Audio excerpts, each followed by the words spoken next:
আসসালামু আলাইকুম ভাই। এই যে আমার কোলে যে বাচ্চাটা দেখেন, এই বাচ্চাটা প্রতিবন্ধী। আমার মেয়ের ঘরের, আমার মেয়েটার 4 মাসিক গর্ভে থেকে জামাইটা মারা গেছে।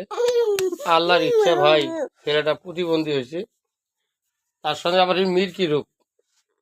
মেডিকেল অনেক কয়েকবার নিয়ে গেলাম ভাই, প্রায় 70-80 হাজার টাকার মতো শেষ করলাম 2 বছরে। তাই এখন ভাই নিরুপায়, এখন আমারও তো সেই নাই।